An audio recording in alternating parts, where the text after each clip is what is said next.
Sixième hadith, celui qui enlève une difficulté à un croyant.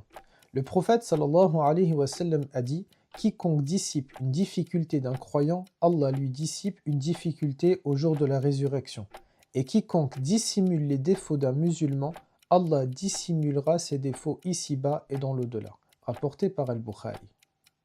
Le premier enseignement que l'on peut retenir de ce hadith, c'est que lorsque l'on va aider nos sœurs et nos frères ici-bas, eh bien cela va nous apporter une délivrance le jour du jugement dans l'au-delà. Deuxième point, ce qui est important de retenir, c'est que cette solidarité à laquelle le hadith nous appelle, il faut savoir qu'elle fait partie des valeurs suprêmes de la législation musulmane, au même titre que la liberté, l'égalité et la fraternité, et bien d'autres aussi valeurs suprêmes de la législation, mais j'ai retenu ces trois-là. Je pense que vous savez pourquoi, puisque c'est aussi la devise républicaine, liberté, égalité, fraternité. Eh bien, l'islam a rajouté solidarité parmi d'autres éléments tels que la justice.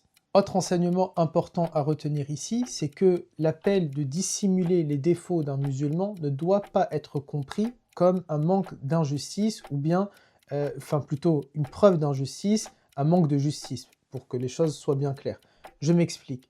Couvrir les défauts d'un croyant, c'est quelque chose que l'islam nous appelle. Mais ça ne rentre pas dans le cadre du faux témoignage. C'est-à-dire que si un croyant, une croyante, un croyant commet un impair, commet un acte délictuel, eh bien on ne peut pas se prévaloir de ce hadith en disant « je ne vais pas témoigner parce qu'il s'agit de ma sœur ou de mon frère croyante et croyant, et donc je ne vais pas avouer, déclarer qu'il a commis un défaut ». Là non.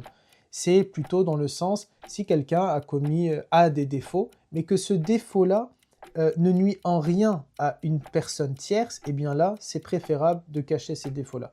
Mais dès lors que, je ne sais pas, on a affaire à quelqu'un qui est un voleur, par exemple, au-delà d'un défaut, c'est risqué pour la cohésion et pour peut-être pour les autres, pour ne pas commettre une injustice vis-à-vis des autres, eh bien là, on n'a pas le droit de cacher ce défaut-là, et il faut, bien au contraire, mettre en garde, puisque l'islam nous appelle à cela, à appeler le bien et à interdire le blâmable et le mal.